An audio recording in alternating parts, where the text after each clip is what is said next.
What's up with the GLA $$ Eastside? It's Joey Westside, one half of the LA Giantz. Hey man, Glasses Malone in this motherfucker. Shout out to the homies over at Do Over Don't. Checking out the Purple World podcast. Get aboard, niggas. Yeah, like that. Yeah, fuck with it. Yeah. Didn't sell my soul when they offered $6 mil. I didn't pop it when they offered this pill. I didn't drink when they offered top shelf. Police says realest thing is not tell. Got somebody watching me, I feel like Rockwell.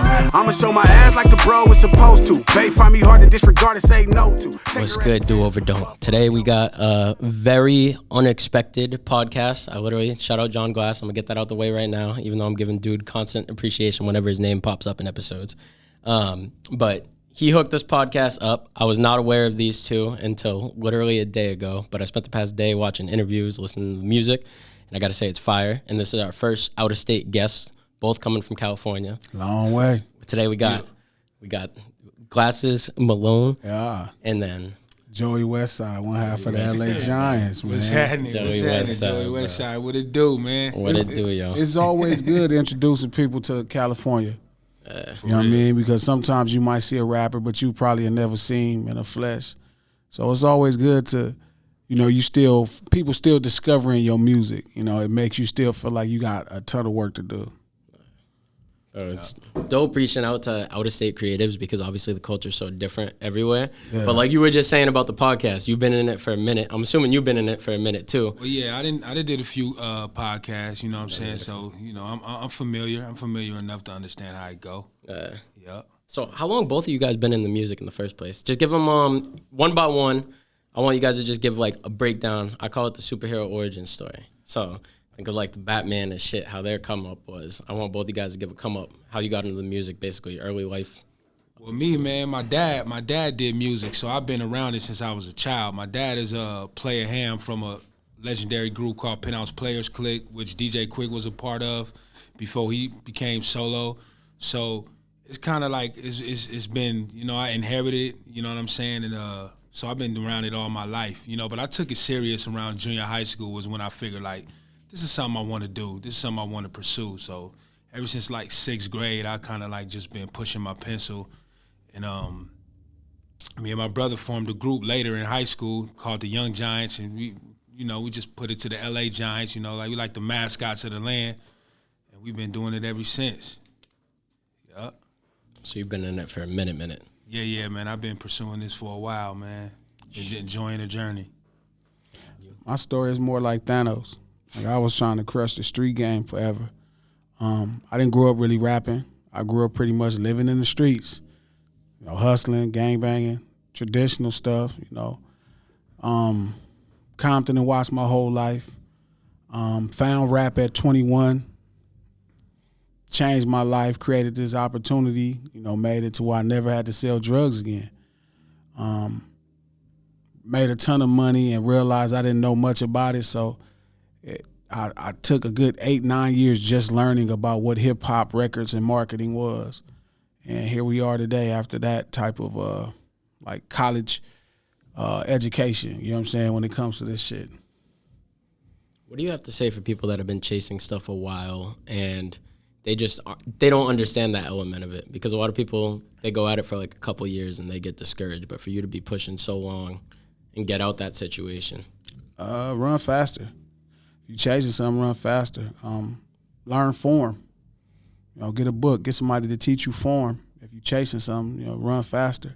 But the way you run faster ain't just, don't get me wrong, you can get faster if you just run every day. But if somebody teaches you how to run, it'll make way more sense. So if you're chasing something, have somebody teach you how to perfect your form and run faster, you'll catch it.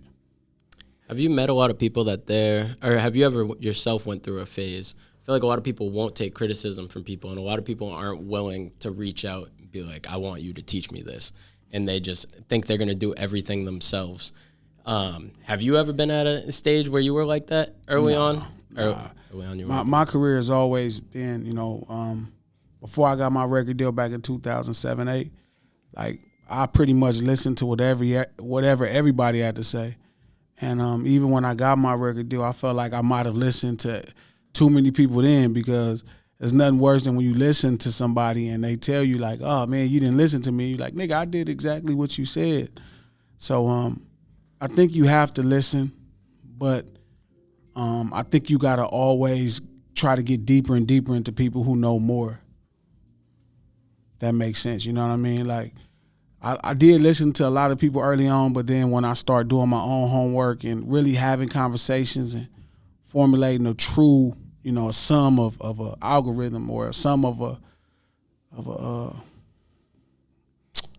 sum of a motherfucking equation, you know what I'm saying, that what this thing is all about, it made more sense. So have you met a lot of people that they're not willing to do that? Like, has there ever been somebody that's trying to get into something and you're literally sitting there trying to teach them and they just aren't doing anything with it at all? Sure, 1,000 times. But that just comes with the territory. I mean, people take really bad advice. You know, somebody told people that you got to feel like you the best in the room. That's bad advice. People feel like you need to have your ego. That's bad advice. People feel like you need a team. That's bad advice. You know what I mean? Like, there are some very simple approaches to it, and I think 98% of the music business or 98% of people trying to get into the music business don't look at it that way. They just look at it like, oh, well, everybody walks into the music business like if it was a food establishment, they walk into it looking at it like they have to be McDonald's the first day versus walking in and opening a mom and pop's burger stand and then supporting your business. And that's what I really been trying to help Joey and Deeze do, the LA Giantz, is bring down the expectation, you know what I mean, and the confusion, and say, man, you just opening up like a burger spot like in LA, Tam's or Mom's Burgers. You know what I mean? You opening up one burger stand. Don't worry about McDonald's. Don't worry about In-N-Out. Don't worry about Tam's. Just open up one burger stand, and y'all food is good enough to where it'll spawn a chain. Your phone? You cut your phone off? You all right? She should go crazy. I thought that was mine first. She got some sales. She should sound like he got rocks for sale. Boy, you got all the faves. Better hurry up. People like, to bring my rocks. Bro, I tried to ignore it, and then once you said that, the laughter just could not come back. Yeah, that shit going off like he got like they coming to buy quarter pieces and eighths and shit. Where's my dope ass sheet? I've been waiting over here all day. Don't make me text you again. Jon said you was a funny motherfucker. Jon is my boy, man. I love Jon with all my heart, man. Jon caught me right when I was in the middle, like, of my transition, truly transitioning out of a professional street nigga into a professional rapper. And Jon caught me smack dead in the middle when I first met Jon and She. Like, they caught me right in the middle. And even at that point, I had already made millions of dollars in the music business, and you know what I'm saying? But I still was more of a professional street nigga than a professional rapper. So if this journey was from 2011 to 2019, 20, you know what I'm saying, or to the current present, they called me in 2015, 16. Damn. And Jon really took me in, you know what I mean, treated me like family the first day. Like, I stayed at his house. Damn. You know what I'm saying? And it's a bond that even though we don't talk as much, like, I'll murder a motherfucker for Jon, you know what I'm saying? Because, or She, you know what I mean, they really saw it in me, you know. I mean, there was some, I had hit records at that point, but I was in a really crazy place at that time, really taking a gamble, hanging out in the streets of Boston, shaking hands, kissing babies, just so I could feel the pavement of what this hip-hop shit is all about over here on the East, you know what I'm saying? So it was a risky project that paid off in the long run, and right now, everybody is finna see what I put myself through, and my homeboys, you know what I mean, the Giantz is, they getting the benefits of a lot of sacrifices that I went through on my own. And they put their own sacrifices in. Now it's just about teaching them, they know how to make good burgers. They know how to flip burgers. They know how to do the job with this rap shit. They're going to out-rap 98% of the business, you know what I'm saying? They shit going to be booming. Now it's just set it up in business structure. This is how you do the business. So you're kind of mentoring you and your brother. For sure. It's like we in a school of glasses, for sure. Yeah. So move the mic a little closer too, by the way. How'd you two meet? So what's crazy is Joey's older cousin and my big homeboy was best friends in high school. Damn. So I met Joey when Joey was still in high school. Damn. He was young, you know what I'm saying? And I was already... Turn that back on, my bad. I think... Turn the mic off? Yeah. I don't know how it turned off. Wait, flip it around maybe? Is that Not working now? Okay, now it's on. Now it's on. Now it's on. Okay. My bad, yo. My bad to cut you off. It's all good. It's all good. You remember what you were saying? Yeah, so I met Joey's older cousin, Joey and Deuce's older cousin, Bugsy, and my big homie Tic Tac were best friends in high school. So Boo told him, like, man, my homeboy is really starting to figure some stuff out, man. Y'all should mess with him. And he connected me with Bugsy and Joey was like a high school kid at the time. So we was super plugged in, and I mean, I think we went separate ways, not like out of a problem. It was just I was already starting to really rock and roll, and they was doing their own thing. So that whole time, we seen each other in passing. Joey might check on me. I might see them with up, and we politic a little bit, but we never really decided we was going to do a bunch of shit together. Like, we might have did a song or two in that time, you know what I mean, for years. And right as I'm coming out of this metamorphosis that I'm saying that Jon Glass and she's caught me in, as I'm coming out of this metamorphosis and becoming like this fully evolved different thing, I ran into Joey again. They had put out a video for a song called Fly High that was dope, and I loved it. So I reached out to him to just, show love. Hey, man, that shit hard. We started talking, and me and Joey relationship was always A1. But when I started talking to his older brother, that's when I realized, like, we got way more in common. And me and his older brother really hit it off. And at that point, I was working on this project called Tupac Must Die. It was a really dope video, a really big project to take on, to kind of recreate the moments that, the streets caught up with Tupac, you know what I'm saying? And he was down, and he was in the video, you know what I'm saying, his older brother. And we just been thick as thieves ever since. And I saw them pushing as long as I was pushing, but they never truly, I don't want to say got their shot, but people promised them stuff and didn't deliver. And one of my other homeboys that I'm cool with day one was helping them, producing on them, but he was running his business program the way he ran his business program. And I was like, look, man, this ain't going to happen unless you take your career in your own hand. Like, I don't want to sign y'all. I want to help market y'all. I'm going to show you how to do it yourself. And they was down. It was just time for them. You know what I mean? So that's how we really connected. And that's the story of Glasses, Malone, and the LA Giantz. So what was that whole transition like for you? It was dope, man, because I always trusted Glasses because I always knew him. I knew he was solid. He was a real nigga. So I just, whenever he came, I knew he was coming to help. So since I trusted him, whatever he had to offer, I just was listening and soaking it all up. Sometimes rebellious and all that because you got to think, like, this whole time, it's a lot of things we didn't understand and we didn't know because we was used to just being artists, being in the studio, being lab rats. We never really took a lot of time doing the business. We just took a lot of time, like he was saying earlier, like listening to everybody. Everybody having opinions and ideas and what you saying what you should do, what type of music you should make. And we never really had conversations about marketing and branding and things of that nature. So Glasses were able to, put that shit on the paper where we was able to read it and understand it. So it was a dope transition, man. At this point, now that I'm getting older and understanding, like, it's just, I'm embracing the journey and enjoying it. So looking at it as all fun, regardless of how tough and strenuous it could be. You know what I'm saying? So it's been dope. Transition's been great. That's fire. Yeah. Having that mentorship, I could imagine. I don't really like the term mentorship. I know that's a word, but I really feel like it's just like me sharing game with them. And I get it, but it's more or less like they pretty much already, there is going to be some things they don't know, but for the most part, it's me pulling stuff out of them that they know. I mean, they just never knew why that went that way. So it's not like a complete, like, because I couldn't do this with a new artist. Like, that would, to me, I'd be mentoring. Like, if I found a new artist that never did anything, then I would have to mentor them. For them, it's more or less just showing them how to do business with the food they cooked already. How to make sure you got a line at the window when you're serving the burgers. How to make sure everybody know where your business is at. You know what I mean? If we were comparing it to a restaurant. They already could cook their ass off. Showing them faster ways to get to finished meals. But outside of that, it's about how do you keep people at the window, how you keep the lights on, how do you do it all at the same time, how do you cook in the business, market the business, and not cry that you don't have somebody to run the cash register. You know, not cry because you don't have nobody on fries. Like, yo, you got to be on burgers, fries, and run the register. So let's create an assembly line for your business.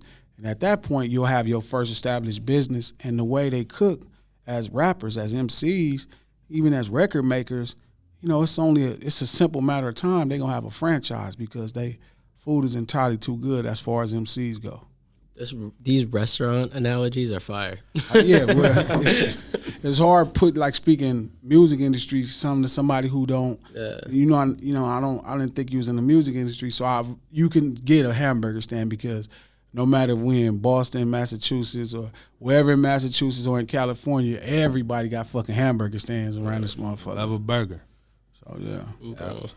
I want to backtrack real quick on something because you just brought up the Tupac project. Sure. And that's where I knew your face from because I was watching stuff today and I was like, I knew this dude from somewhere.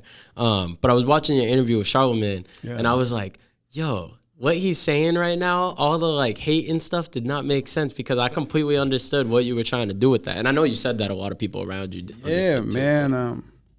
That was one of those projects that I knew it was going to be what it was going into it. Like, honestly, I told Joey and Deuce, I likened it to making Fuck the Police in 1988 for NWA. Like, that's why I realized what it was going to be. When you start unearthing that type of culture, especially with somebody that everybody in my community, your community, the whole world loves, there's going to be like a lot of emotions to it. But I had enough time, and I'm the type of thorough guy that's going to be all right. And as people start to pick it up, because every day somebody hits me in my DM and say, damn, I was mad at first, but I get it now. Like, my bad if I disrespected you. And it's like, it's all good. Like, I was prepared for the lashback. You know what I mean? I was prepared for it. I knew we was running a risk making such a controversial name. To me, not really controversial because it's really just what happened. Yeah. Like, it really wasn't, you know, you get what I'm saying? Like, it wasn't really nothing. I never thought of it as controversial like people see it. Yeah. This was like just a regular story that we all knew, and I was sharing it with y'all like this is why it happened. This is how people from Los Angeles street life think. You know what I mean? You start to, you know, this man got into the situation with Tupac because he shamed him in front of a lot of people and everybody would be talking shit about y'all jumping him. And he needed to protect his reputation because where I'm from, that's how we earn. That's how we get women. That's how we deal with life. Our reputation is our credit score. You ain't renting no apartment in these streets without no A1 credit score in the streets, you know what I'm saying? So you ain't getting your money back. So, but I knew the project was a tough one when I took it. So I'm cool with all the lashback. What was your thoughts when people were reacting the way that they were initially? Did you expect it? Yeah, but I was more enamored. Like the best things is when the biggest people called me. When I knew my art shook them to their core, because for the most part they didn't see it, they just read it. So no matter, you know, if it's a Dr. Dre or Corrupt, any of those guys, it's like when they called me to speak to me about it, you just validated the concept. Like, this is not like I'm disrespecting Tupac. I'm not calling him out of his name. You know, there's no insult there. Even the title to me is Shakespearean. Like, you from the street, if somebody jump you, you know what I mean? I don't get neither one of you guys a street does, but as a man, if somebody jumped you, I'm sure you're not going to be like, that person must die. That would not be the way you would say it. You'd be like, fuck that person. So I think I handled his legacy with care when I named the song with such a poetic title. But, I mean, it's Tupac, you know what I mean? And it's everybody's going to always feel like whatever you say, that if it's not in a positive light, that maybe you taking a shot at his legacy. But any true supporter of Glasses Malone, anybody a part of my tribe and my community, know how much respect I got for Tupac and how much we love his music. So you got to live in the truth. You can't worry about the lies.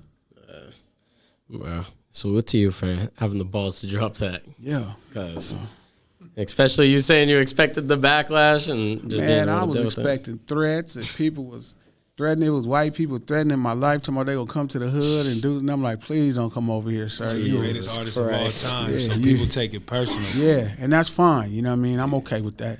I'm okay with that. I'm okay with people being a little frustrated and confused of, you know, of what I was trying to accomplish. But I knew after a while, just like with Fuck the Police, they'll figure it out.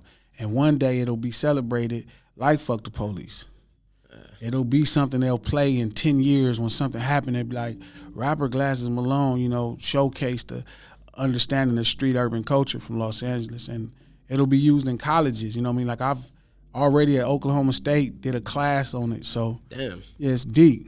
What? I want you to talk about that. I didn't know you taught a class. Yeah, What? well, I didn't. I teach classes all the time, but know this that. particular situation was a university. It wasn't just people from where I'm from. And a buddy of mine, teaches a class, and he was like, "Man, I want to do this class on your song, and my students want to ask questions." So he played it for the whole class, and he started explaining to them what I meant and explaining to them street urban culture and validated the concepts, and then had me come on and explain further, and the students got to ask me questions.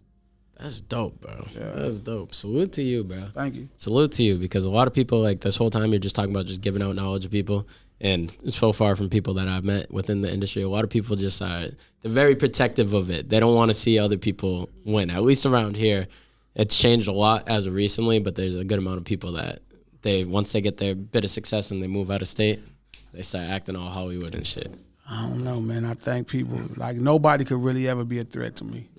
Like, I care too much about it. I love it too much. As long as I'm in it, I'm always going to pull something crazy out my ass, because I'm going to, keep fundamentally approaching everything we do, with the good faith that this is the most hip-hop I can be. What I want to ask about, why was there like a hiatus? You didn't drop music for a while until this project, right? Yeah, so that's the same thing I was saying about Sheed and Glass, Sheed and Jon Glass, right? 2011. So this is weird. I was just explaining this, but in 2003, 2004, I'm making $100,000 to $200,000 a year selling Sherm, PCP, or the drug that they use to make angel dust that they put on the mint leaves. I'm doing well, you know what I mean? But just like anything else with something illegal, when things go bad, like, they tumble. Like, they don't just, one brick don't fall. It's like everything falls apart. And the situation happened to where I looked around in 6 months and had $12,000.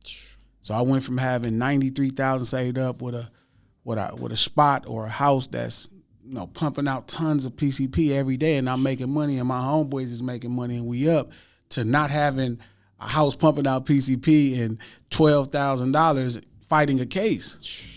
You know what I'm saying? So getting out of that case by the grace of God, like, just off a judge's random, a district attorney, a public defender appealing to a judge based off of something that probably shouldn't have worked out. And me praying to God, it got me out of the situation on the behest that I would never sell, Sherm again. And it was random, and I got out of it.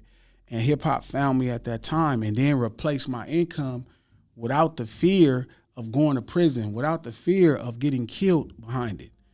So I was successful in my mind. You making $250,000 in the street, then you making $200,000, $300,000, $400,000 a year legally. You know what I mean? I'm successful. Like, my starting point is completely different than anybody else if you was working at McDonald's. You mean, like, I was on the verge of dying or going to prison. So I didn't really trip. I was just, making it off my gift, all the records off my gift of my innate ability of storytelling. And it wasn't until 2011 that I realized it was more. Like, I was celebrating my personal success and triumphs of getting out the streets, and then getting into the music business, supplementing that income and working out to being successful in the music business that has its own measures of success. Gold plaques, platinum plaques, millions of dollars in opportunities. And one of my homeboys got out of prison, and I didn't realize it till I couldn't give him my opportunity. And at this point, I'm signed to Cash Money Records. Lil Wayne has a lot of his homies employed. Birdman has a lot of his homies employed. Drake had just pretty much got his deal within the last 3 years and already had a lot of his homies employed. Nicki Minaj had got her deal 2-3 years before that. A lot of her friends was employed. And I'm like, wait a minute, like, I'm doing something wrong. Like, I can't give my homeboy a job for $75,000 a year and feel comfortable. Like, it was a threat to my pockets. So I'm like, damn, like, I'm doing something wrong. What's wrong? And that set off into a tangent where my DJ explained to me what was wrong with my records. I mean, him exposing me to BPM and tempos of records. So then I went down that journey of making records. And then that journey turned into hip hop. But this is years. So I put out Glass House 1. I kind of understood records and got my first independent hit record, my first gold record, which was That Good with Ty Dolla $ign. Then after that, I put out a project, but it wasn't right. And I was like, damn. So I figured out records. Then I got to hip-hop. I'm like, okay, I got it a little bit. So I put out another album in 2015 called Glass House 2. And it was really good, but it wouldn't perform. And something was missing. And it was marketing. You know what I'm saying? So took me another 3 or 4 years to figure that shit out. You know what I mean? So it took me 8 to 9 years to put together what records was about. I like to say it took me 3 years to get a BA, a bachelor's in making records, right? It took me 3 years to get a master's in hip-hop. It took me 3 years to get a motherfucking doctorate in marketing. So it took all this time, and you can't work a regular full-time job the whole time trying to learn this shit at its fundamental levels. You got to make a choice. Both times I came out here, I wouldn't let Rasheed book me for a show. I wouldn't let John book me for a show. Right now, they can't. People, if I did a show, people would pay me, and I'm like, I'm not doing it. Right now, it's all about this, the work. You know, I made money. I know I'm going to make millions of dollars. That's not even my thought. I done made millions of dollars without knowing. You know what I mean? Like, so it took that long because I was just learning it all. So my final exam and the proof of completion was Tupac Must Die. I knew Tupac Must Die would totally affect the ecosystem that's records, hip-hop, and marketing. That was the true test that I knew what I was doing. And I passed the test, I wouldn't say an A+, I'd say a B- because if I'd have made the record faster, I would have had something much greater. So I took my time, figured it out, started putting together an album at that point because I was in the space I knew fundamentally what needed to be done. So then I started working on the record then in 2020, 21, you know what I mean, the pandemic happened. So it took me a little longer. We got on the record in 2021, started figuring it out. Took a while for me and the producer to find the groove. Shout out to EP. Irvin Pope. Now I'm working with them, so I'm starting to work on the records. Joey heard some of the records, like, man, this shit is hard. Let me get on it. I'm like, long as you have fun. Like, where I want to go with hip-hop is I want to be really funny and I want to have a ton of fun. Like, I want to take it back to its basic, most primitive places, just enjoyable and fun. And I finished the album probably in 2022. I had surgery on my left leg, patellar tendon reconstruction surgery. That had me down for 6 months. As soon as I stood back up, I started mixing the record and we started shooting videos. So that was the journey. So now it took that long because it was just making sure I understood fundamentally what needed to happen to make a successful album come together or to make records successful, you know, to do successful business at the highest level, you know, in this game we call hip-hop. How's it feel finally dropping the project? And what's your experience like seeing what the project's done? Man, it's been a blessing, man. I knew how important the record was, and I just, you know, when Glasses gave me and my brother the opportunity, I just wanted to make sure that I delivered because the records was so good, and I'm like, man, I just got to make sure I deliver. That way I knew it was an opportunity for me to shine like I never did before. Like, you know, even me being here. You know what I'm saying? Like, I've never been to the East Coast, and it's because of this album and opportunity and me to contribute to this album is why I'm on the East Coast right now and able to, you know, share my story and share my talent with the world. So it's been a hell of an experience. You know what I'm saying? It's one of the biggest looks I ever got in my career, and we just continuing to grow. I'm forever grateful. It's relieving to get the record, to get the whole album out. It's relieving, but, you know, what's crazy is it's a lot more intimidating at this point because, you know, where I was at when a rapper or any artist, even with you were making podcasts, when you don't know what needs to happen, it's like you're hopeful. Like, hope does 60% of the work for you. You like, I'm going to make an episode or I'm going to make a song so good that people are just going to come shower me with money. And that carries 60% of the weight. So you like, I put it out there now. I need the universe to respond.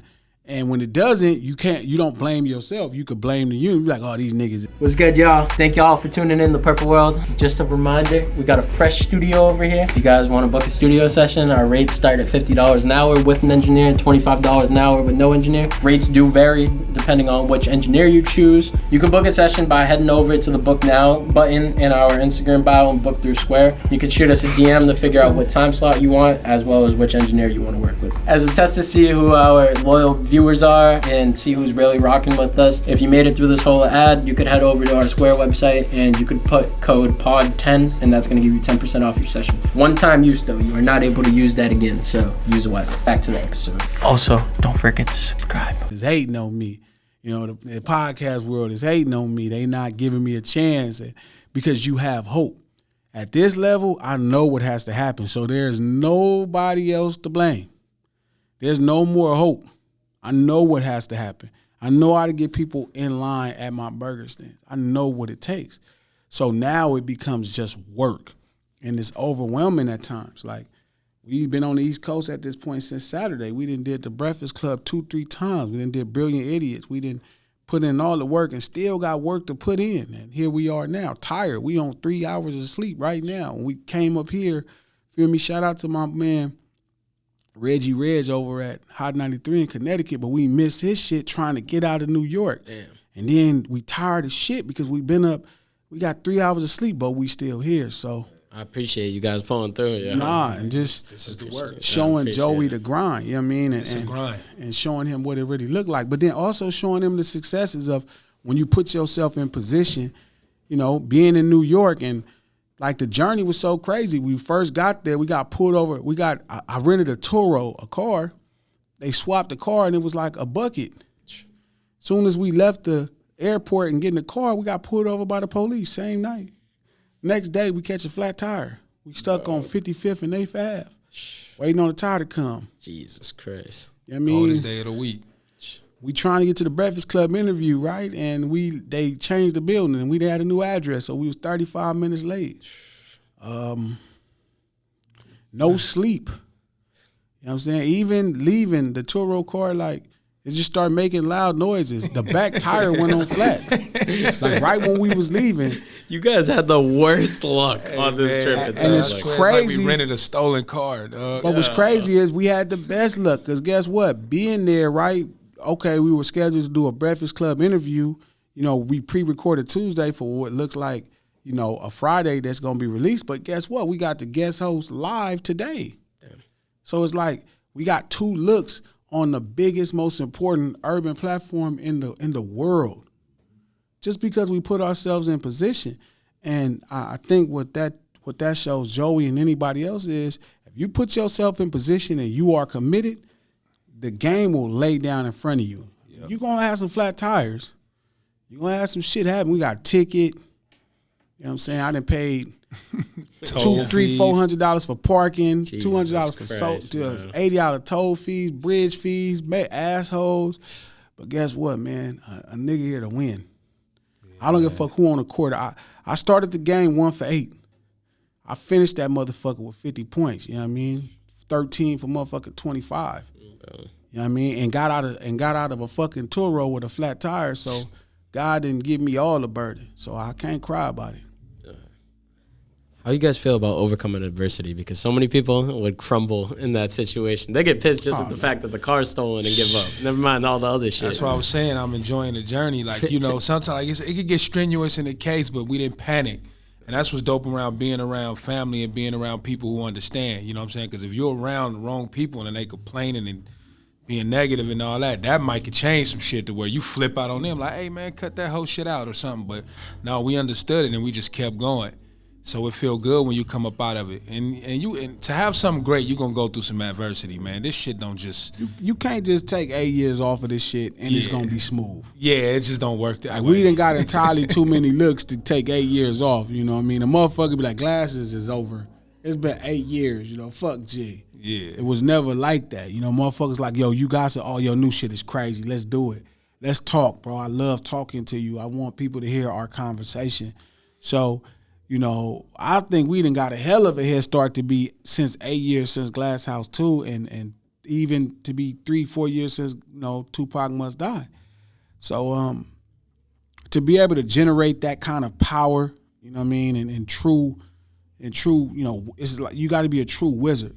And I feel like in hip hop at this point, like I've paid all my dues, and now I'm just committed to the journey itself, and there's no chance that anything could stop me. Not a fucked up tour road car, not a flat tire on 55th and 8th, not a ticket, not a toll booth, nothing. No, not being late, nothing could stop it at this point. As long as I'm going, it's an avalanche coming down the mountain. You know what I mean, it's a tidal wave coming over the world, so I know what's gonna happen. I gotta make sure they know what's gonna happen and get them in the zone. And when I get them in that zone, 3 tidal waves are in the world. But I want to ask you, why the album name? Cancel These Nuts. I had to get you saying it. You know what? Cancel These Nuts. It was just the attitude. Like, one thing I liked about this album, it was super socially charged. When you hear it, it was like growing up, when I was younger, I used to hear politically charged albums. When I was in elementary, Public Enemy, Ice Cube, they were focused on policies and politics. You know what I mean? And that's kind of been a journey. And, after that, it's kind of been into spaces of just people focusing on their own individual situations in their community. Nobody's addressed the whole world and told people why they're upset. So it's dope to have what I like to call the first socially charged. This is the first, going at society, judging society, checking society. And it's a lot of things that people not gonna like that's being said. But it's like, you could cancel these motherfuckers y'all made, but y'all can't cancel me because y'all didn't make me. You know what I mean? So the only thing you could cancel is Deeze Nuts. Like, it's nothing, you have zero chance. You know what I mean? It's, like I said, once I get them to form up, it's 3 tidal waves. That should have ended the world. What's your thoughts on cancel culture? I mean, I just think it shows where, not so much that the people who doing the canceling, I think if you give a human being, just like gangbanging, if you give a human being power, he most likely will misuse it. So I think the average everyday person who's a part of the cancel culture wave, they're just misusing power. They never had the power to. Now, they can go on Twitter and just say, hey, I'm not fucking with you, and tweet it, and a lot of people could retweet it, and they could formulate a movement. You know what I mean? And then some star is cowering. Oh, my God, they said that. Please don't say that. And they go in their corner. But it's like me. It's like, if you like, Glasses, you said that about Tupac. I'm going to tweet him back, suck my dick. Fuck you and your mother. Cancel these nuts. You know what I mean? Because there is no Pepsi to say, Glasses, you can't say that. There is no motherfucking Coca-Cola to say, Glasses, you can't say that. There is no NBC to say, we're going to cancel your show. There is no motherfucking, what kind of clause is it? A morality clause to where you could tell me how to address this world that's fucked up. And that's what Cancel These Nuts is all about. That's where I'm at with cancel culture. Like, the stars to me are the bitch ass niggas. The niggas who getting canceled is the hoe ass niggas because they don't stand up for themselves. They trying to protect some money versus protecting their integrity. Money don't make you real. You know what I'm saying? 100 niggas is doing all this for $100 bill. When money ain't never made a motherfucker real. So, you know what I mean? This is that type of shit. That's where the title came from. How'd you stay true with yourself all throughout everything? Because it's a traumatic change, or not traumatic, dramatic change. Going from being on the streets to you're making millions of dollars off music. You're going on The Breakfast Club. You're getting Kendrick Lamar, Snoop, all these people on your albums. Like, how'd you stay true to yourself the whole entire time? Because a lot of people get fucked up in this industry. Ignorance, arrogance. I mean, I'm not an arrogant person, but I feel like they was blessed to be on the song with me. I still believe in that. Niggas is blessed to be my friend. I know where I'm going. I see where they at, but I know where I'm going and I know what I mean.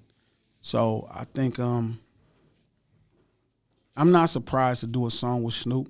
I'm not surprised to do a song with Dot. Dot is my little homie for real, so I'm not surprised that nobody want to do music with me. You got to go like legends. You know what I'm saying? If you want me to be surprised, tell me Earth, Wind, and Fire want to do a song, that's when I'll be like, oh shit. Earth, Wind, and Fire want to do a song, The Whispers, you know what I'm saying? Shout out to The Whispers, man. I listen to them all week. OJs, you want to tell me show me somebody who been putting out records for fucking 50, 60 years and they like, man, I want to do a record with Glasses. Then I'll be like, I might be a little shook, like, wow. Feel me? But people who I grew up supporting like Snoop, you know what I mean? Like, it's expected. Like, I paid my dues, you know what I mean? And to be rewarded with, being blessed with an appearance from him on a record, it comes with paying your dues. It'll happen for anybody that pays their dues. Kendrick Lamar is somebody I've poured into since before you knew who he was. I've been pouring into Kendrick since he was 2005. It's my little dude, Ty Dolla $ign. I've been pouring into him this whole time. You know what I mean? Giving them knowledge, all of them. So that come with the territory of just being a righteous nigga and pouring into the next wave of talent.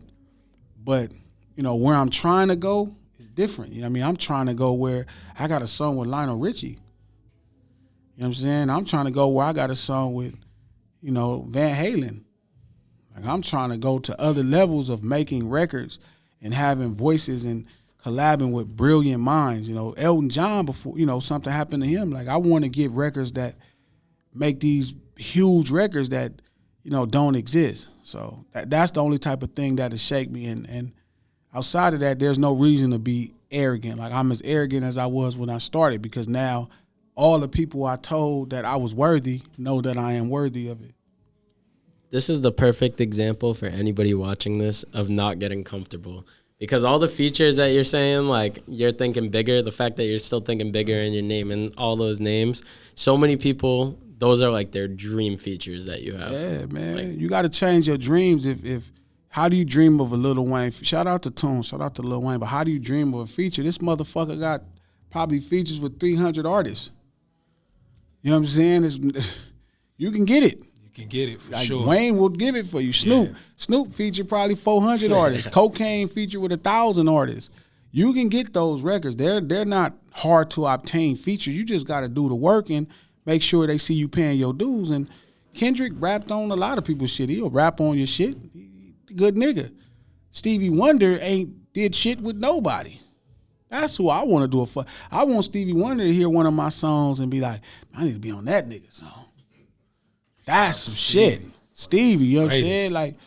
Like some fly shit. Like, you know what I'm saying? Like one of them niggas from the Beatles. Man, I'll do a song with Glasses. That's when you gotta be like, okay, now we somewhere else. But, being in hip hop and hip hop artists, saying you paid your dues and you worthy of a feature comes with the territory. You know what I mean? So I don't want to discredit, shout out to Cameron and Rick Ross and Lil Wayne and anybody who ever blessed me with features, Birdman, Snoop, Kendrick, J-Rock, whoever. I'm grateful for that. I don't want to sound like there's no gratitude, but it's expected because I paid dues in the culture. But man, when you step out past that and for other musicians that are out of the culture to recognize your contributions and how much you love it, like Quincy Jones called me and wanted to do a record. Herbie Hancock, that's some shit. You know what I mean? Like, Hall & Oates. Hall & Oates did a song with Be Legit. You know what I mean? Shout out to Be Legit from the Bay Area, California. But, like, I want to do a song with Daryl Hall. That's some shit. War. You know what I'm saying? Where's War at? Some shit that can't nobody say they got a motherfucking song with War. I miss Barry White. Barry White passed, so I can't get the song with him now. But that's the shit. That's when you start getting into spaces where the most brilliant minds and all of music be like, yo, let's do something. That's the shit. Bro, this shit is crazy. You have the most unexpected, like, dream collabs. You just named so many different people. That's like the biggest diverse like group of artists, bro. Because great musicians. Yeah, all great musicians, but you just said so many different names. When it come out of just hip hop and it goes into just being records, where's Steven Tyler? Cuz singing a hook. Aerosmith, that's fire. You be seeing him in his Tesla around here sometimes. You know what I'm saying? But that's fire. That lets you know how possible it is, just like that. You feel me? Like, that's fire. That's what you like. Now I'm like, oh shit, this serious. You know what I mean? Yeah. But right now it's just like I'm impressing the niggas who pretty much, for the most part, there's gonna be Snoop Dogg in my style. There's gonna be Scarface in my style. So achieving features with Scarface is like, it's kind of the inevitable, in all the right situations. But what ain't inevitable is, like I said, is Smokey Robinson, Ronald Isley. That's some shit. I mean, that's when you get as big as the genre, and now it's like music sees you. That's the goal. Music to see me. Yeah, bro. You always think bigger. I love the think bigger mindset. I love that shit. I wanted to ask, though, because you're talking about all these features so casual. From the way Charlamagne was talking about it, he heard in L.A. about the artist over there. And it sounds like back then, like, you guys were all in the underground scene. Sure. And you were, like, the biggest out of everyone at that point, from what Charlamagne was saying. But I just want to ask about that period, like, your overall growth, but also seeing so many different artists came out from that time period, that it seems like you were close with a lot of them, too.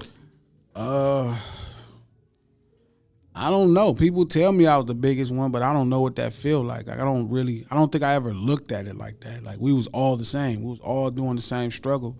I might have got a record before them, but shit, we was all in the same struggle. Like, and I never separated myself from the movement enough to look down at nobody.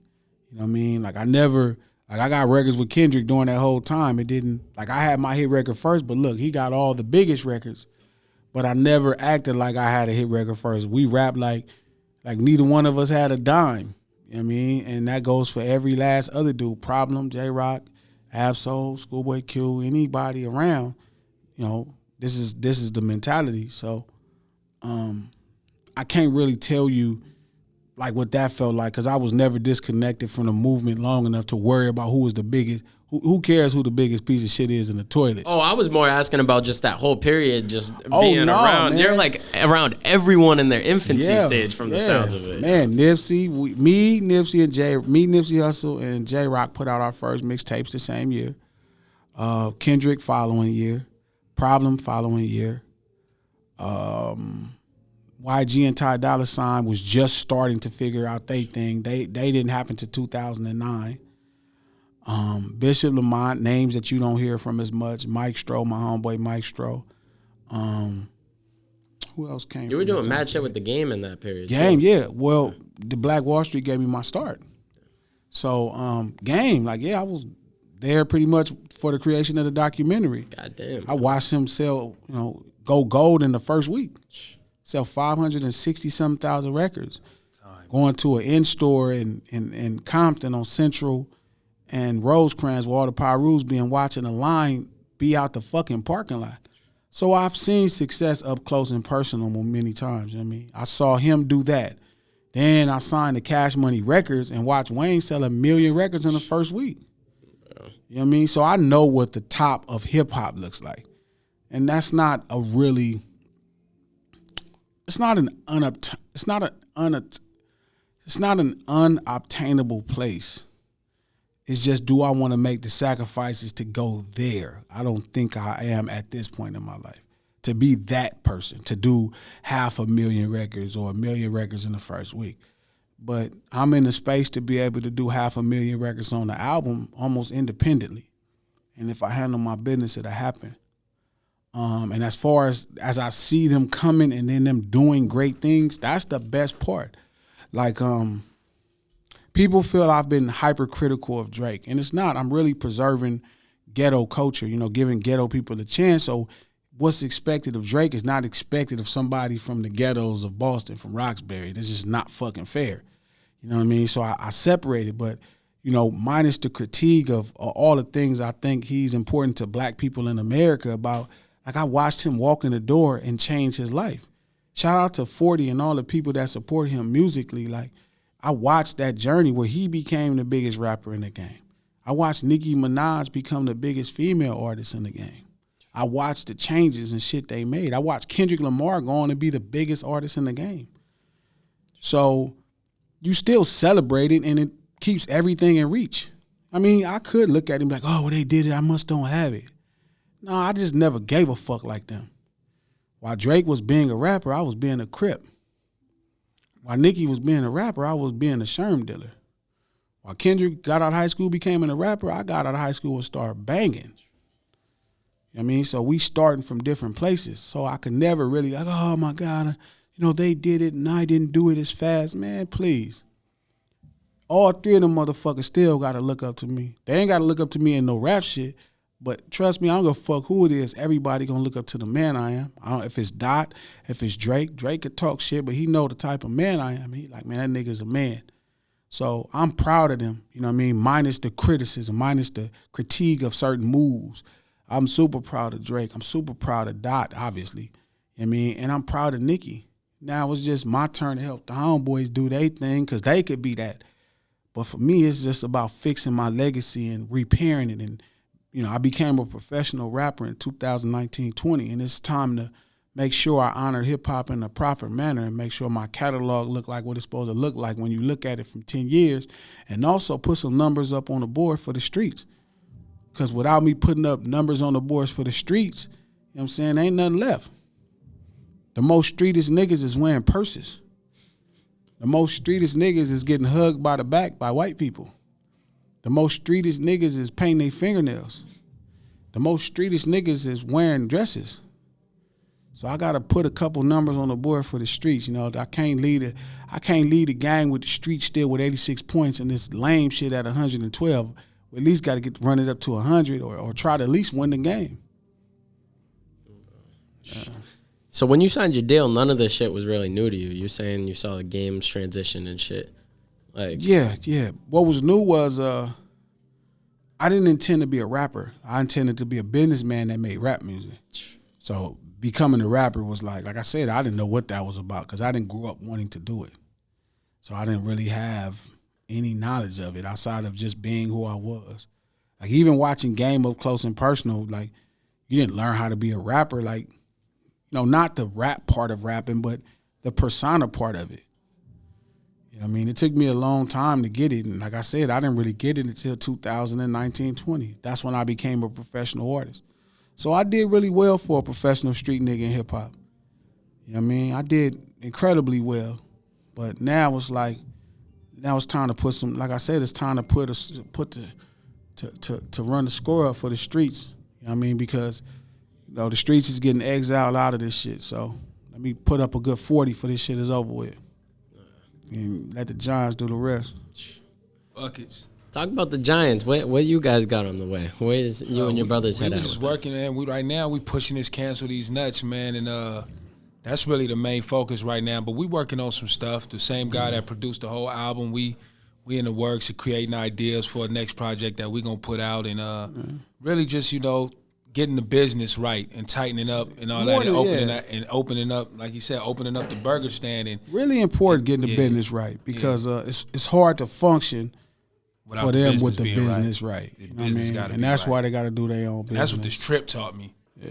This trip taught me, like, you got to have the business right because you have to create business and take care of business in order to sustain the business. So you ain't gonna have no chance if you ain't doing no commerce. It ain't just about being fresh and dope anymore. Like, you have to do the business. So that's what we focusing on at this point in the midst of, enjoying the fruits and also continuing to plant more seeds with Cancel These Nuts, no pun intended. You know what I'm saying? So it's dope, man. It's just, it's great. It's great, man. I'm excited about what we got cracking. Yeah, new music in February. Probably come right back with new music. Don't know what it's going to look like, but it'll be both of it. We'll be all on it and prepare that shit for next year sometime, but really just making sure we keep the business going the whole time, you know what I mean? Not focused on, because they own 8 songs on Cancel These Nuts. It say Glasses Malone, but they own 8 of the damn songs. If this is the Chronic, they Snoop Dogg. They just fucking they album, you know what I'm saying? So, just staying focused, moving into the next phase of what we're doing as far as Cancel These Nuts, reestablishing Glasses Malone, the brand, and establishing the LA Giants as a presence to have to deal with. Got me excited.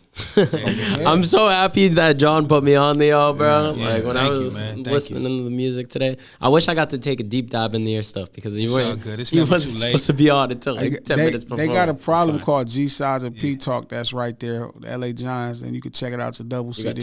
Two projects? It's a double CD. Oh, double. Yeah, and it's super dope. But if you really want, just listen to Counsel These Nuts. They over the whole fucking. Oh no, project. I listened to it twice. No, today. yeah. So I listened to it twice. That today. and then you can go to the G Sides and P Talk. It's dope. But man, the stuff they about to do, man, I'm just excited because I think they starting to blossom and see exactly what the game want from them. It was important for him, to me, to come to New York and see what he, because there's a lot of ideas that they feel strongly about, but it's just innately, like they just believe it, and now people have validated it to them. Like, yo, this is what we want from you. This is what we expect. So now when he's doing it, just like me, like I don't have to guess on what I'm doing at this point. Right. I know what somebody from Boston wants from me. I know what somebody from New York City wants from me. I know what Atlanta wants from me. I know what Minneapolis, Cleveland wants from me. I know what Texas and Nebraska, I know what they want from the low. I know how to give him just that. And it's on repeat, cuz, all day, like a fully automatic. There is no rounds emptying. Every round is magazines. It's a fucking belt chain full of ammunition because I'm not guessing. The guesswork is already done. It's like when you come to a boxing match, man, the work was done in the gym. Now it was time to fight. I love all the analogies.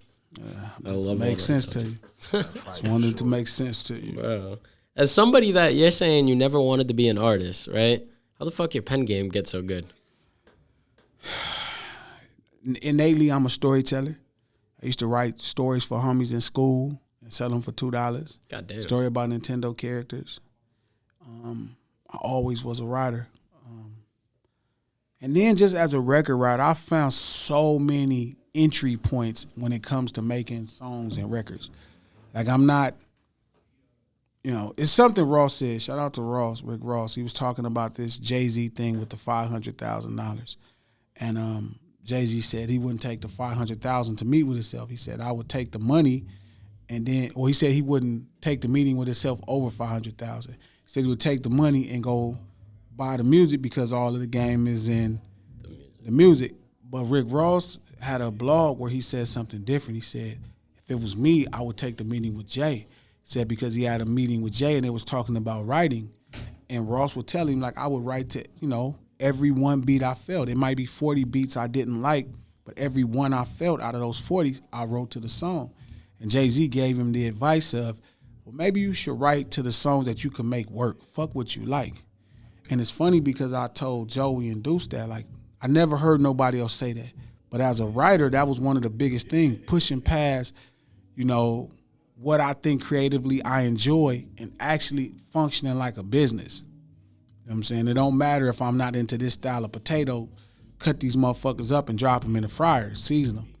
So when Ross said that, it was a big validation about, like you said, how did I become better as a writer is I have so many approaches.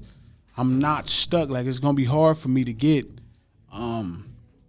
writer's block because I have so many entry points into making a record and a really good song. Studying. This shit is something you can study like anything else.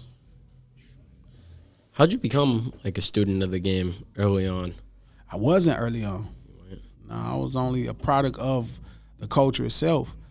Again, 2011, when I couldn't help my homeboy, like I think I made $180,000 and he, I had to pay taxes and he needed a job to pay $75,000. And I'm like, nigga, I only got $110,000 left. How the hell I'm gonna give you $75,000? And I was like, okay, I'm not winning the way I need to be winning because Lil Wayne got 10 of his homies employed. I can't employ one homeboy who got out of prison and needed an opportunity. That set it off. And after that, it just became like, all right, I need to transform myself into becoming this professional street nigga shit ain't it. If I'm going to do this, I need to become a professional rapper. And that forced an evolution. It took 8 to 9 years for that, once I got in that cocoon for that metamorphosis to be complete. It took 8 or 9 years. It was strenuous. It was tough. And I couldn't make money. I couldn't focus on making money. Again, I came out here. I did a whole tour. I drove on the road by myself all the way back to California, stopping at different ghettos, not doing shows, just doing interviews, hanging out in people's ghettos just to touch the dirt and get what the fuck am I missing. And I found some things in common with all of the ghettos, whether it's Roxbury, whether it's a ghetto in Memphis, whether it's a ghetto or the projects in Dayton, or whether we back in Watts, Los Angeles, you know what I mean? I knew I figured out some things, and it forced this serious metamorphosis as far as who I was and what I wanted to represent and what I could represent. That was the thing that really pushed me into shedding this old caterpillar skin of being a professional street nigga and then coming into this butterfly of being a professional rapper, a professional, culturist, street urban culturist, like somebody who really can express the culture at a high level. When you were early on, did you travel a lot, or were you mostly I in your traveled a neighborhood? ton. Oh. I was everywhere. Because I was going to say the eye-opening experience of that. I don't know if you were. No, the thing was that my homeboy my homie had just got out of doing 15 years for a murder, and not being able to give him a job pretty much broke me. It's like a caterpillar not being able to fly when it's time to. You know what I mean? And that was the time I needed to fly. My homeboy ended up getting 20 years after that. Jesus. You know what I mean? So he's in jail now, and I realized I needed to change before he even got the time. But not being a butterfly at that time with the opportunity, my homeboy got 20 years. I can't let that happen. One of my homeboys just died today. I'm sorry for your You know what I mean? And it's all bad. Rest in peace to Daddy-O. But it's like, if I can't offer these niggas a more prominent opportunity, I'm fucking up. Because Birdman got a grip of niggas employed. Right. Niggas can say what they want to about Stunner, but Stunner got niggas working. Toon, Lil Wayne got niggas working.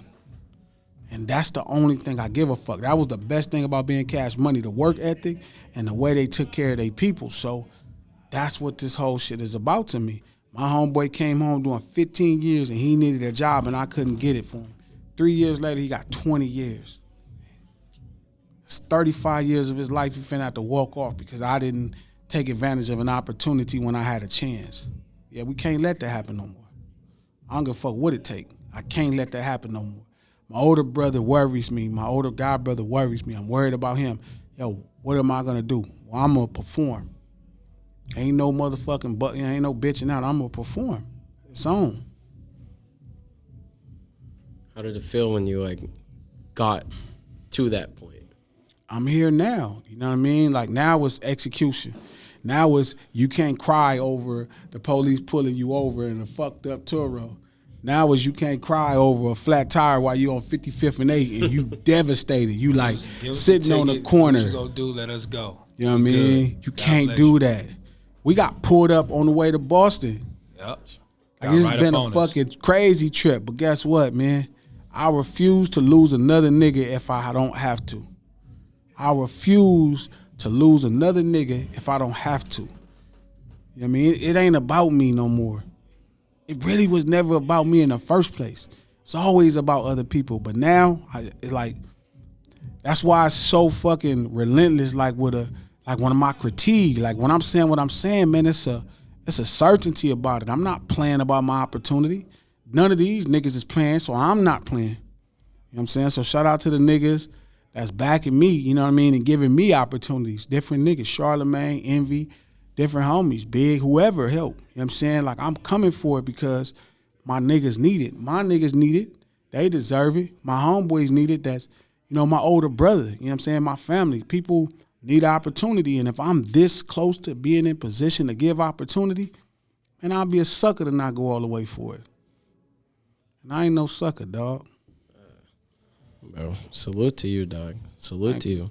Being around so many different areas, what are some of the scenes you like? Actually, before I even ask that, because I was going to ask you about just your thoughts on different scenes altogether.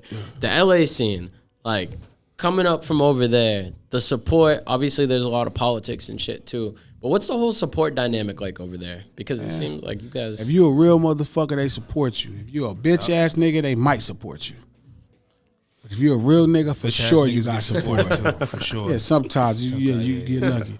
But as a real nigga, you guaranteed to get support. If you hear a nigga say he a real nigga and LA don't support him, he a motherfucking lie.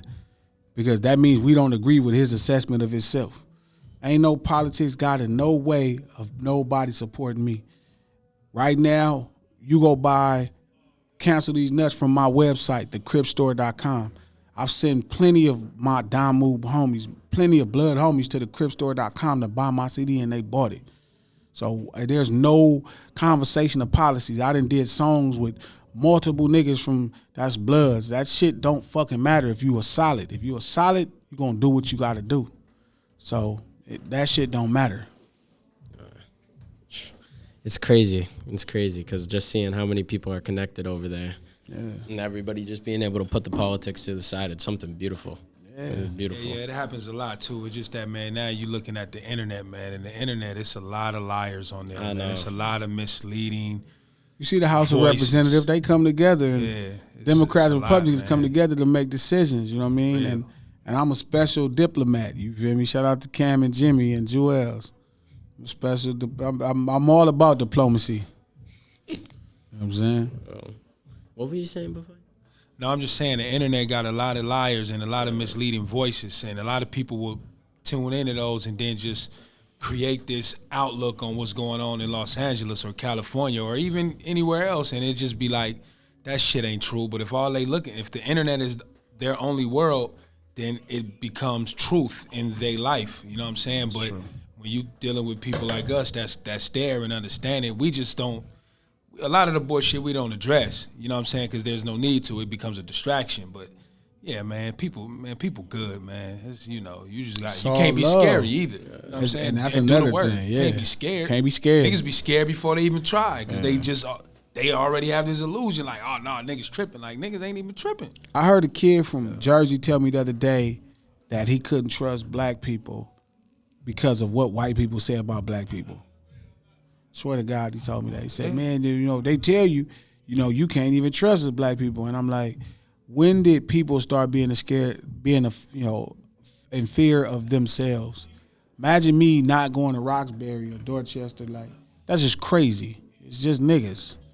What's up? I'm here. What we doing? And I never. How old was this person? Huh? How old was this person? He was youngster. He was youngster, about 22. Yeah, he was a young boy. That's my age. Yeah, he was young, but you know, if you don't put out the energy, if you don't go practice diplomacy and go survey the land and make friends, you know, it's nothing. You know what I'm saying? It's opportunity. So it's like, we definitely can't be scared of each other. I mean, and I think it's entirely too much being scared of each other because of what other people say about us. Because it definitely can't be how we experience it because we grew up with tons of friends our whole life. So it's different. I can't even believe somebody said that to you like this. Man, it's not strange. A lot of people feel like that. A lot of people like won't say it. Yeah, but they feel that. He was honest, and I respected that. And he was just tripping off the fact how we was just super open. Open. When some brothers walked up, you know what I'm saying, and he was already kind of like, what they on? And we were just excited to see some brothers. You know what I'm saying? Because where we at, it's just a big melting pot at this point, you know? So when you see you everywhere in a certain city, it just becomes like, I'm enamored, you know what I mean? Like, damn, this is dope.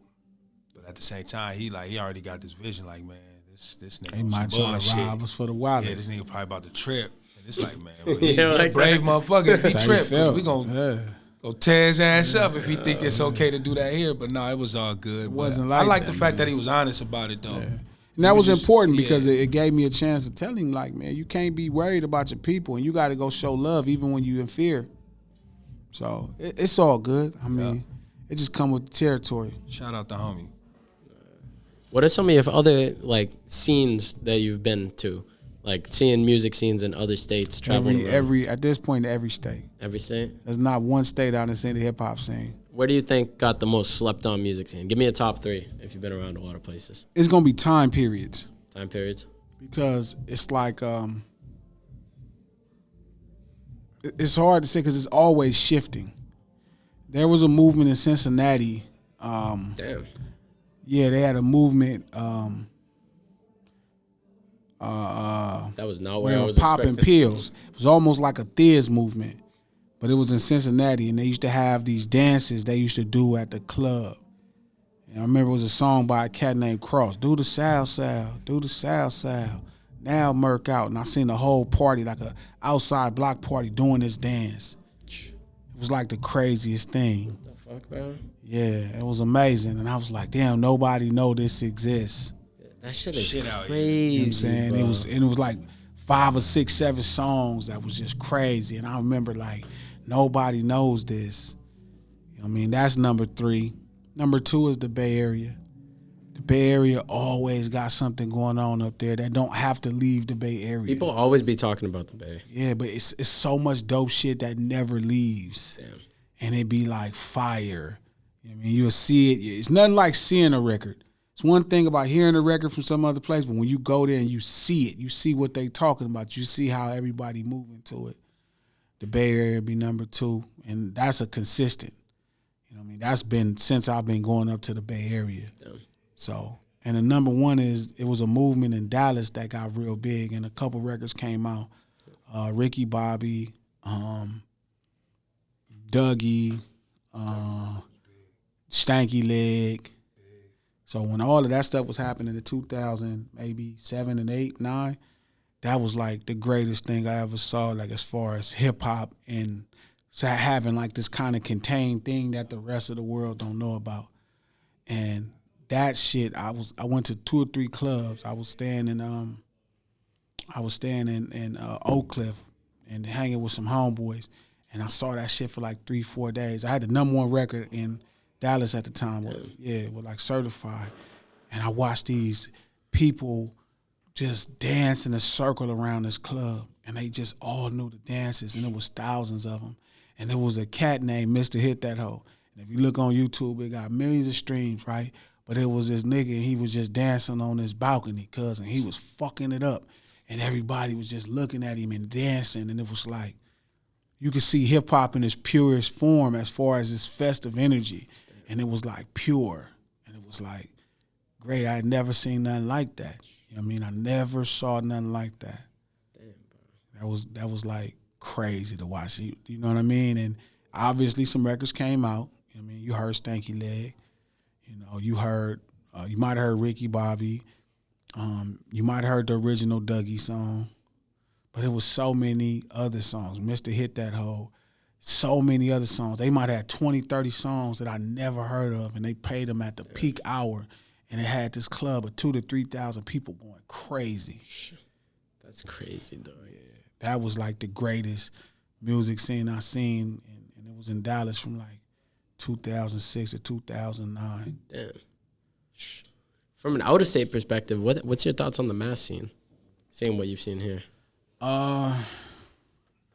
Last time I came, it was dope. It was super backpacky. When was the last time you were here? 2016, 15, 16. Damn, so it's been a minute since you were here. Yeah, I haven't seen it since, you know what I mean? But that was cool.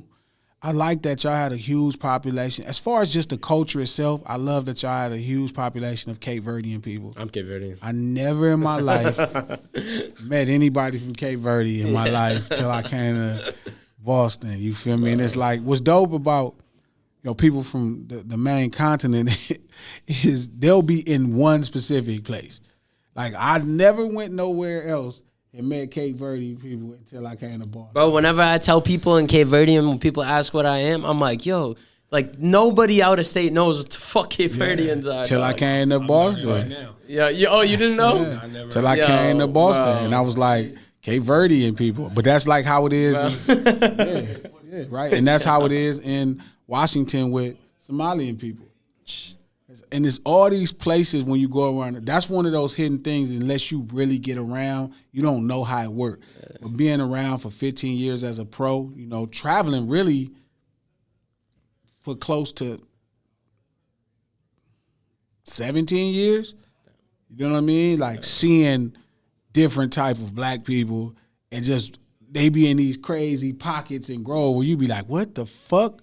You know what I mean? And I was here last time and a dude was telling me that. And it's funny because it was one of my harshest critics on Tupac Must Die was a dude from Boston. His name was Cape Verde Cass. And he used to be on my ass. And one day I hit him, I'm like, what's your problem, cuz? He was like, man, I just feel like, and I explained to him, like, bro, that's not how Crippin' and Bloodin' work. It's not, I don't take the side of random Crips.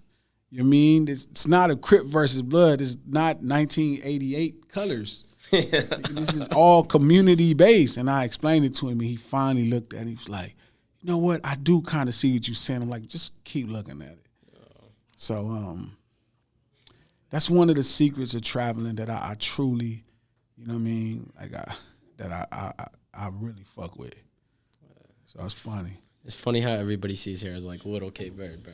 Yeah. So when I came, that's one of the things I remember about the Boston scene. So not so much the music, but really the people. Because that's really the scene. Like I never met Cape Verdean people, right? And then let alone like, you know, people that's in the streets. I was meeting all kind of motherfuckers. And I was like, what the fuck? And I remember going home like, man, I was out there. I was talking to Nip. And, you know, Nip is, what's Nip? Eritrean. Because we have a decent Eritrean population in California. And I was like, man, there's all these Cape Verde people. Like, yeah, you never heard of it? I was like, hell no.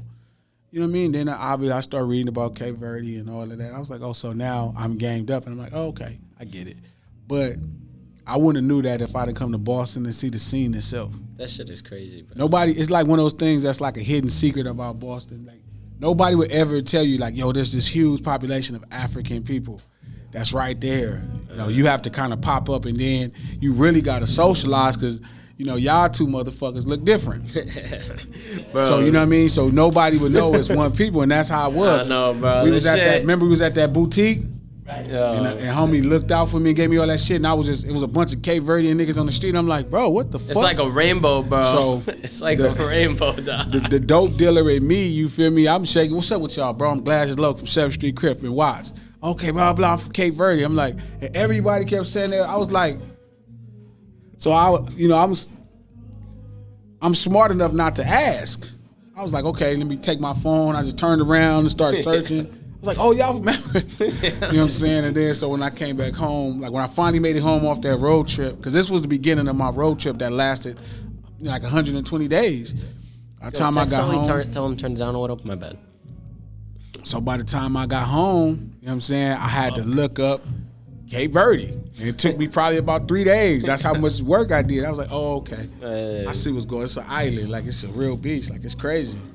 So shout out to Boston for that because that's some game you got from Glasses. If you listen to this so anybody that follow me when you listen to this podcast, I just gave you something. You want to meet a huge population of African people, come to Boston. It's some shit you ain't never saw before. Literally, bro. Literally. What are some of the artists that you're aware of out here? I know you said Token. Token for sure. Track 7. Who would I do track 7s with? He's a legend. Who would I do track 7s with? Was it Term? Term. Terminology. Yeah, term. I gotta call Term because I can't be in this town. Terminology from Boston? Yeah. I know that name. So Move closer to the mics too. I don't know why they have. So I know about 3 or 4. Obviously, I know about New Edition. I used to see his name a lot. The main reason I came is New Edition. Yeah. New Edition fan. Obviously, I'm a huge fan of. Real quick? My bad. Move closer to the mic. I said I'm a big fan of Michael Bivins. Soundtrack in the back. So I'm a huge fan of Michael Bivins. So, you know, I'm a huge fan of Bobby Brown. So that's why I came here. Then I found out Mark Wahlberg is from here. Then I found out them other white boys is from here that we got the. Like everyone. Yep. And it was like, oh, okay, Boston is like, that's. When I came to Boston, because this is when I first started meeting cool white people. That I felt was like, oh, these white people are street and hip. I like these white folks. You know, you from California, white people at home, forgive me, y'all pale. You know, y'all bland, you know what I'm saying? They don't have no flavor. The white folks in Boston, is like, yeah, what's up, homie? You know what I mean? Like, I like that about Boston. So I didn't know a ton about the artists as far as all the new artists, but obviously the guys I grew up to, old boy that ran the Source. Benzino. Yep, I knew about Term. I knew about Token. Huge Token fan. And New Edition. And then I came here and realized, I think not NSYNC. Is Backstreet from here? It's all New Kids.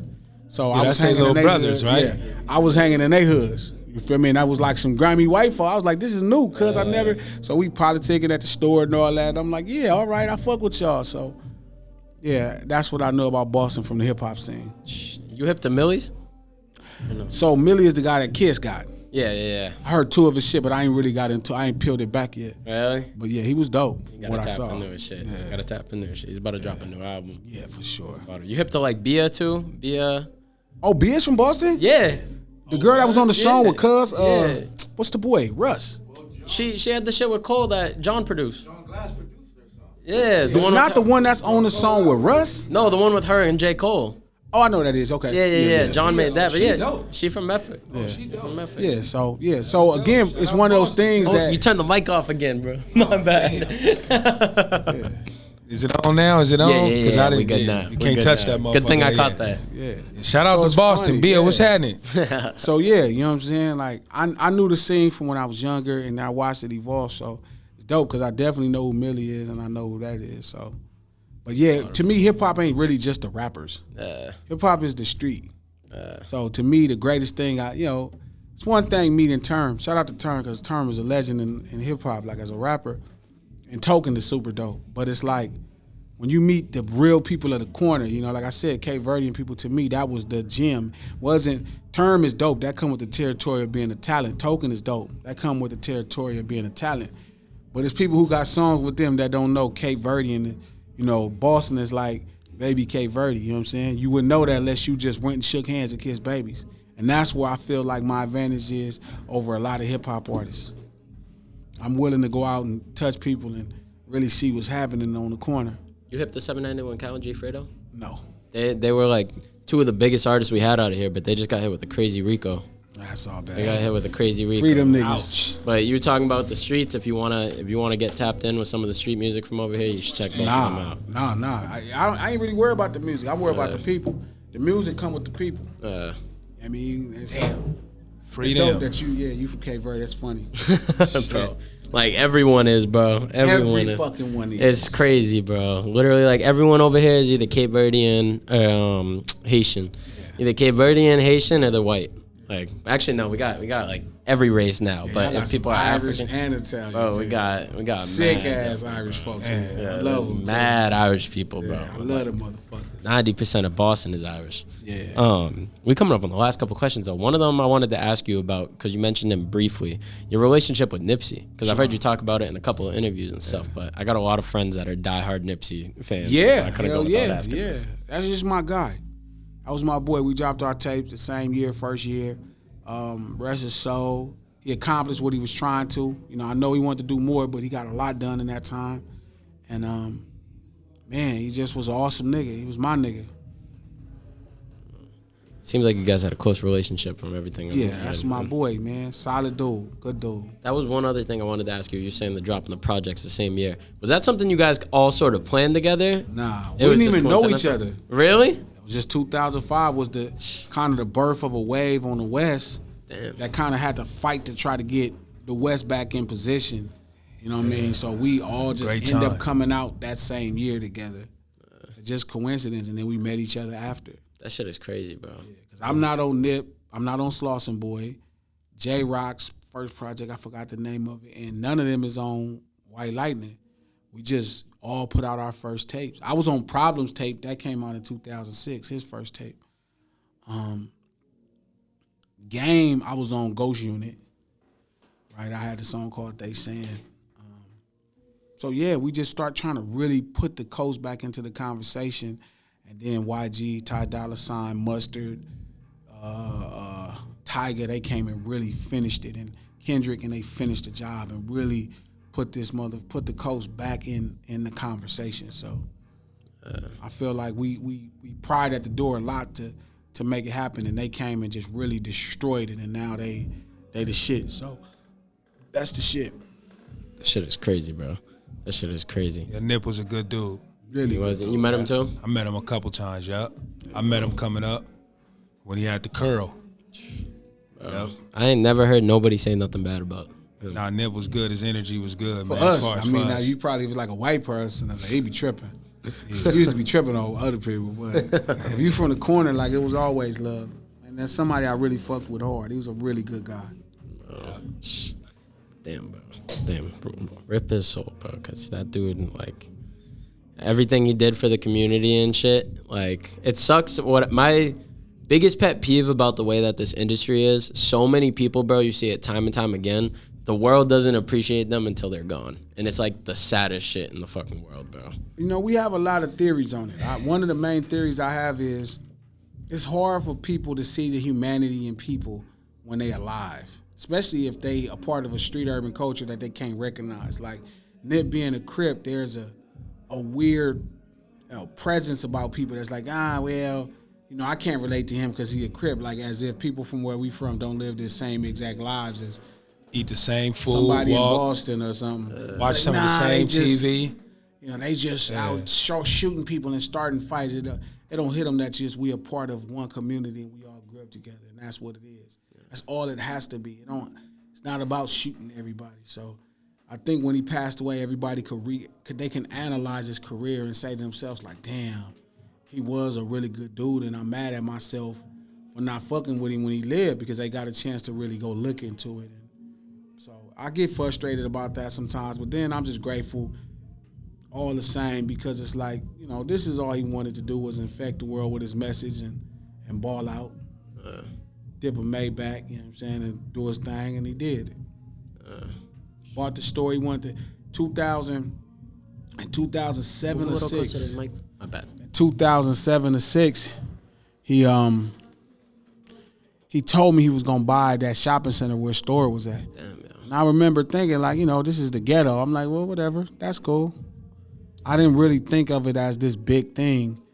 And when he finally bought it and he told me he bought it, and I remember just thinking like, damn, and really feeling this sense of pride and proud of him. And it's, you know, I didn't really understand what that meant, but it meant so much to him to finally have that property. So I'm glad he got to see that and achieve that while he was living. And that to me was like the one thing I remember that was the consistent theme, him buying that square. And he figured out how to do it. So I'm glad he got to achieve one of the most important things that I know meant something to him. That's crazy he was talking about it for that long. Yeah. He was talking about that for a minute. Yeah, Because when did he open it? He had it open for a while, but he didn't buy it until probably 2016, 17. Yeah. Damn, He announced it when he was on that run, you know, because he probably had it before he even announced it, but obviously. But, yeah. So maybe it took him about 10 years, 8 years. They was trying to stop him from being able to do that, and they did it. Bro. So that shit was fire. God damn, bro. So at least he got that, and I'm happy for him for that. You know what I mean? He ain't waste his life playing around. What both of you guys, you could go one by one. I don't know who wants to answer first. What do you feel like your biggest lessons throughout this whole industry have been? There was one piece of advice that you had to give yourself starting Man, out. don't take shit personal, man. Yeah, I probably agree. Just Don't take, because you don't man, need your pride. Oh man, because if you leave with that pride, man, you're going to get disappointed. Yeah. So you just need to understand that it's a part of this game and continue to just do good business. Leave your pride at home. That would be the most important thing I tell a new artist. Leave your pride at home. You got to beg some people for some shit. Yeah, either that or catch a case. What would you advise people to not do? Don't catch a case. Defending your pride. Yeah, I like that. Yeah, check. Real. What you think? Just don't catch a case defending your pride. I couldn't have put it better myself. Yeah. Because in the industry, it is not going to be met with the kudos you think it's going to be met with. It's not going to be that type of party. They will not give a fuck. They be calling your ass stupid. Bro. Fans is heartless. Them motherfuckers be at their cubicle at their desk, his stupid ass. Bro. What are some things, one by one again, that you guys were like shocked by once you got in the industry? That you were like, what the fuck? This shit works like this? How much people lie. That's a good one. Once you start getting into certain circles and you start hearing certain stories, you don't realize how much fluff be going on. You know what I'm saying? And it's kind of normal. That's a really, on every level too. That's a cold answer. What's something I realized once I got in this industry? It's not the dirty business everybody says it is. You know what I mean? That's probably overstated. People sign bad deals because they be in bad situations and act like somebody did them bad. I've been ready plenty of times to sign one of them. And then you did all of a sudden you be like, hey, they cheated me. Nah, your ass is crazy signing that shit. So it's not as bad as everybody think it is. The contracts. Not the contracts. It's not as like a shiesty business as everybody think it is. How do you advise people stay away from bad deals? Shit, you don't got to stay away from them. Just don't sign them. you got to approach every deal like you might win. If you approach every deal like you need to pay rent, you're going to get beat. Bad mistake. You got to approach every deal like, what if this works? I mean, even though it may not, and most likely it won't, but approach it like it might work, because if it work, because you do not want to be one of them niggas like TLC where it worked and you like, fuck. Yeah, you got to do the work, man. This shit is not the lottery. It's not the lottery, man. So, what's your thoughts on 360 deals? If it worked for you, shit, it worked. They're going to spend all the money. Listen, man, I would tell an artist all the time, get a deal. I wouldn't tell the artist not to get a deal. You don't have no idea what you're about to get yourself into. But 360 deals is necessary if they not selling the music. I mean, it just come with the territory. Put yourself in a position so it's on your side. The favor is on your side if you can. But if not, you know what I mean, don't sign a deal. Approach every deal like this might work. And ask them, hey, how much do I get paid if this works? If I sell 500,000 or 1 million records, and then make your decision. Have you seen a lot of people get screwed over in 360 deals? I ain't never seen nobody get screwed over. I seen people screw themselves over by signing deals because they were trying to pay rent. And they run out of the money before they even get through the deal. And they will prey on your desperation, man. For real. It's not even their fault. They're like, look, you want this 150,000? Like, it's gonna take you these little 10 points and it's gonna be fucked up. And then you go platinum and now you hurting. So I really don't believe artists getting screwed over. I believe artists screw themselves over and then cry later because they signed a deal out of desperation or ignorance, and then they blame somebody else. You know what I'm saying? So that's really what it is. Yeah, man. How do you advise people to go about getting a record deal? Don't go get a record 3 deal. hours of sleep sitting. Nah, just don't go get a record deal. I wouldn't advise people to go get a record deal. I'd advise you to do the work, and a record deal is gonna come to you. I mean, I'll tell the Giantz the same thing. Just do the work. A record deal will come. They gonna come holler at you. Build that leverage. A lot of people don't understand the leverage element of it. Yeah, build some leverage, man. Facts. How would you advise somebody that's starting out? Obviously, you've seen like a ton of transitions within marketing because from what it sounds like, Instagram and shit wasn't even a thing. Actually, Hell no. Before I had an Instagram early. I want to ask you. YouTube wasn't a thing when I first put out my first tape. I was going to say, I want to ask you about that. Like just the whole experience going from the tape era and then just moving up basically. From CDs to digital. You know what? The biggest thing you got to remember is all that shit is a social media, especially YouTube. Yeah. So outside of the traditional content being king, it's all social media. Respond to people. I mean, so the change is you really have to you're not building. It's funny because there was a cat named, I think his name is J.R. McKee, and he was saying something that was dope, and I agree. I said the same sentiment. You don't have fans anymore. You have communities. You have to alter your mind, say, fuck you. Do you represent an idea that a group of people can be down with? That's the goal. And that's how you unify your people under that, and then they support you as their spokesman. That whole being infatuated with you and your kid, man, fuck you. Everybody is their own star. Everybody is famous on their own. They want their own followers. So they not in it to just get you followers no more. They'll get people to follow you if y'all all under the same movement. Y'all create the same community and represent the same thing. Got anything to say on that?